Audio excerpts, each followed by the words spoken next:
India alliance और उसकी एकता। 400 पार का नारा बीजेपी देती हुई, एनडीए देती हुई नजर आ रही है। तोड़ क्या है अब जब तारीखों का ऐलान होने वाला है? देखिए, मुझे लगता है पूर्णिमा, आपको सुनने में कहीं ना कहीं कुछ गलती हुई है। ये 400 पार नहीं, बल्कि अब की बार ये 400 हार करने जा रहे हैं। अब की बार ये 400 सीटें हारने जा रहे हैं। मैं बात उत्तर प्रदेश की सिर्फ कर लेता हूं। उत्तर प्रदेश में आज की तारीख में कानून व्यवस्था देखिए पूरी तरीके से ध्वस्त हो चुकी है। शिक्षा व्यवस्था पूरी तरीके से ध्वस्त है। स्वास्थ्य व्यवस्था पूरी तरीके से ध्वस्त है। बेरोजगारी चरम पे है, महंगाई चरम पे है।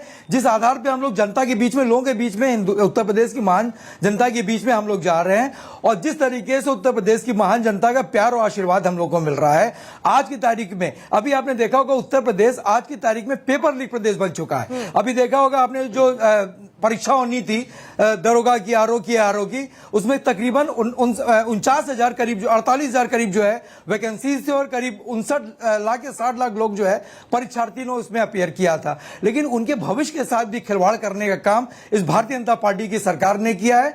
और उन नौजवानों ने, बेरोजगारों ने यह मन बना लिया है कि हमको रोजगार तभी मिलेगा जब हम केंद्र में बैठी भारतीय जनता पार्टी की सरकार को जिस दिन हम बेरोजगार कर देंगे, उसी के बाद उनको रोजगार मिलेगा। तो आज की तारीख में जनता ने पूरी तरीके से इनके खिलाफ मन बना लिया है। इनके खिलाफ 2024 में जो आम चुनाव आने वाला है, मैं समझता हूं कल उसका डेट या नोटिफिकेशन भी उसका कल लागू हो जाएगा। तो आज उत्तर प्रदेश के जो भी आप देख लीजिए किस तरीके से उनके भविष्य के साथ खिलवाड़ किया। और जब भी परीक्षा होती है तब इनका पेपर लीक हो जाता है। अरे कौन सी इनकी इंटेलिजेंस है, क्या इनकी एलआईयू है? ये कहने को अपने आप को सबसे शक्तिशाली पार्टी बताते हैं, डबल इंजन की सरकार बताते हैं। डबल इंजन की सरकार इनका प्रदेश में भी इनकी सरकार है, केंद्र में भी इनकी सरकार है। ये दोनों इंजन आपस में टकरा चुके हैं और अब इंजन इनका काम नहीं कर रहा है। तो आज की तारीख में उत्तर प्रदेश में ये झूठ और फरेब और चलिए, आपकी पार्टी ने इसी बीच में 6 उम्मीदवारों के नामों का ऐलान भी कर दिया है सर। और 6 उम्मीदवारों का नाम क्या क्या है वो इस वक्त मैं आपको दिखा रही हूं। कौन कौन कहां से चुनाव लड़ता हुआ नजर आएगा। ये 6 उम्मीदवार है जो समाजवादी पार्टी की तरफ से जारी कर दिए गए हैं। लेकिन बहरहाल वापस उसी पर लौटते हुए, क्योंकि आपने जिक्र तो कर दिया मुद्दों का, और आपने कहा कि 400 पार शायद मुझे सुनने में समस्या हुई होगी।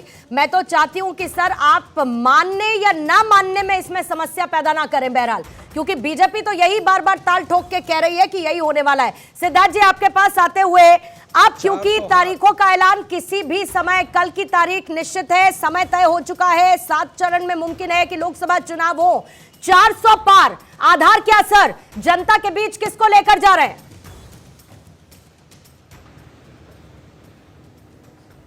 सबसे पहले मैं दीपक जी को बता दूं कि आपसे कोई सुनने में गलती नहीं हुई। हमारा नारा निश्चित रूप से 400 पार का है, और 400 पार के नारे को अगर ये लोग समझने में, सुनने में जो भी करना चाहें वो छोड़ें। अब आपके पास खुद का नारा है नहीं, दूसरे के नारे को भी गलत समझ पा रहे हो तो उसमें कोई क्या करेगा। बेसिक सा काम था, उतना ही करना था, वो भी नहीं कर पाए। पर बहरहाल छोड़िए वो। हमारा जो नेतृत्व है, हमारी जो 10 साल का ट्रैक रिकॉर्ड है और अगले 25 साल का जो विजन है पूर्णिमा जी, वही आधार बनने जा रहा है इस 400 पार का। देश की जनता ने जो एक मूलभूत परिवर्तन देखा है 10 सालों के अंदर, इस देश में जिस प्रकार की रीति नीति चला करती थी, जिस प्रकार की नीतियां देश को कहां से कहां ले जाने का काम कर रही थी, जो फ्रेजाइल 5 से फैंटास्टिक 5 पे हमारी इकोनॉमी पहुंची है, जो पूरी दुनिया में भारत का स्वाभिमान बढ़ा है, पूरी दुनिया भारत की ओर आशा की किरणों से देख रही है, वही कारण है कि यह 400 पार होने जा रहा है। एक सप्ताह में 7 एम्स खुल जाते हैं, 60 साल में 75 एयरपोर्ट बनते हैं और 10 साल में 150 हो जाते हैं। देश में नई वंदे भारत ट्रेन आ जाती हैं। देश में लार्जेस्ट रोड का नेटवर्क बन जा रहा है। 30 किलोमीटर से ऊपर की सड़कों का नेटवर्क बन रहा है। लोगों को घर मिल रहा है, जल से नल मिल रहा है, लोगों के सर पे छत आ रही है, लोगों को सिलेंडर मिल रहा है। यही आधार है कि 400 पार होने वाला है। हाईएस्ट एनरोलमेंट रेशियो है महिलाओं का हायर एजुकेशन में, हाईएस्ट इन 10 सालों में। अभी ह्यूमन डेवलपमेंट इंडेक्स का रेशियो आया, भारत उसमें भी आगे बढ़ा है। 25 करोड़ लोग गरीबी रेखा से ऊपर आ पाए। यही वो कारण है कि हमारे 400 पार होने जा रहे हैं।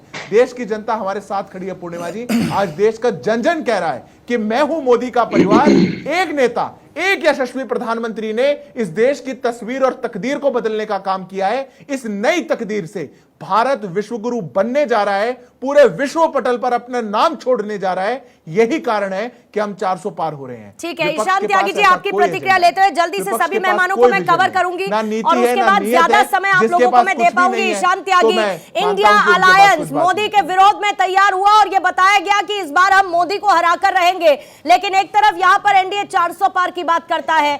मैं इधर जो इंडिया अलायंस है उसकी मजबूती को लेकर, उनकी उस एकता को लेकर बार बार सवाल पूछती रही।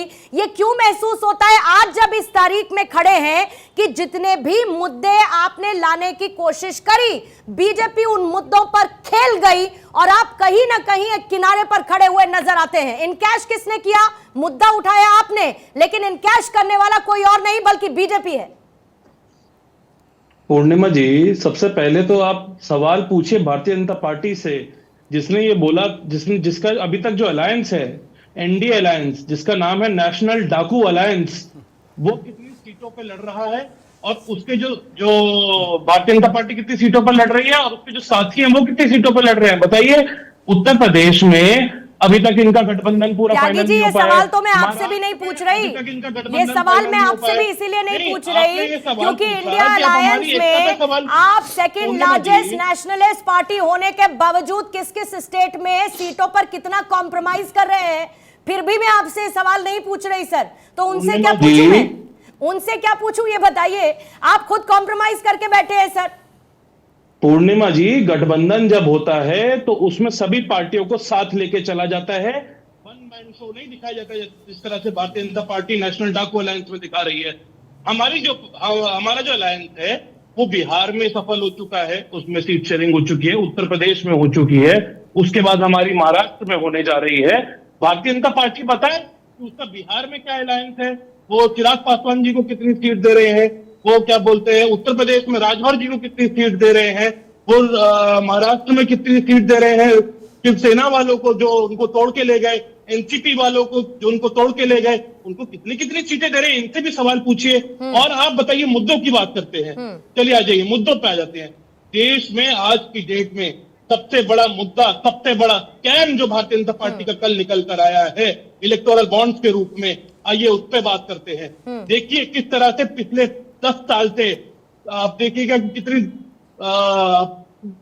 लूट और उसके बाद डर का जो माहौल बनाया गया है देश में, उसके बेसिस पे जो वसूली करी गई है देश में। मैंने तो ये कहा ही नहीं कि आपके पास मुद्दे नहीं थे, मैंने सवाल ही आपसे यही पूछा। मुद्दे बहुत थे, लेकिन उन मुद्दों को क्या आप लोग उठा पाए? अपने दिल पर हाथ रखकर बताइएगा सर। आज की तारीख में वो मुद्दे कहां नजर आते हैं? लालू प्रसाद यादव मोदी के परिवार को लेकर सवाल उठाते हैं तो पूरा देश भर कहने लगता है कि मैं मोदी का परिवार। इसके अलावा आप सीए कह लीजिए, आपने ये एस्टैब्लिश करने की कोशिश की कि ये मुस्लिम विरोधी है, लेकिन कोई ये क्या कह रहा है कि ये मुस्लिम विरोधी है? सर एक सुर में सब कह रहे हैं, क्लियर करते हैं कि नागरिकता किसी की नहीं छिनेगी। मैं कह रही हूं मुद्दे तो थे, लेकिन उस मुद्दे को कितनी मजबूती के साथ आपने या आपके अलायंस ने उठा दिया? पूर्णिमा जी, महंगाई सबसे बड़ा मुद्दा है। अगर आप दिखाएंगे तो राहुल गांधी जी रोज उसके बारे में देश में बात कर रहे हैं पिछले 2 साल से। बेरोजगारी आज सबसे बड़ा मुद्दा है, 45 साल में सबसे ज्यादा बेरोजगारी देश में हो गई और राहुल गांधी जी रोज वो मुद्दा उठा रहे। पहले भारत जोड़ो यात्रा में दिखाया और उठाया, उसके बाद भारत जोड़ो नया यात्रा में उठाया। महिलाओं पे जो अत्याचार हो रहे हैं उस पर भारतीय जनता पार्टी सवाल नहीं दे पाएगी, लेकिन राहुल गांधी जी रोज वो मुद्दा उठा रहे हैं कि महिलाओं पे जो अत्याचार हो रहे हैं उसको कैसे हम ठीक करेंगे। नौकरियां लोगों की देश में जा रही है, हम नौकरियां देने की बात कर रहे हैं और ये नौकरियां छीनने की बात कर रहे हैं। हम राष्ट्र की संपत्ति बनाने की बात कर रहे हैं और ये राष्ट्र की संपत्ति पिछले 10 साल से, चाहे वो ओएनजीसी हो, चाहे बीएचईएल हो, चाहे एलआईसी हो, उसको बेचने का काम भारतीय जनता पार्टी कर रही है। और अभी हमने कल देखा किस तरह से इलेक्टोरल बॉन्ड स्कीम को लाके भारतीय जनता पार्टी का जो कच्चा चिट्टा पूरा निकला है कि पहले ईडी, सीबीआई, इनकम टैक्स से डराओ और उसके बाद हजारों करोड़ रुपए की, 100 करोड़ रुपए की वसूली कंपनियों से करो। इन्होंने तो सीरम इंस्टीट्यूट ऑफ इंडिया तक को नहीं छोड़ा, जो वैक्सीन बनाने का काम कर रही थी कोरोना काल में, उससे भी 50 करोड़ रुपए ले डाले। और उसके बाद मेरे पास पूरी लिस्ट है कि डीएलएफ पे 25 जनवरी को रेड हुई, उसके बाद उसने इलेक्टोरल बॉन्ड खरीद लिए। नवयुगा इंजीनियरिंग जिसपे रेड हुई 18 अप्रैल 2019 में, उसने इलेक्टोरल बॉन्ड ले लिए।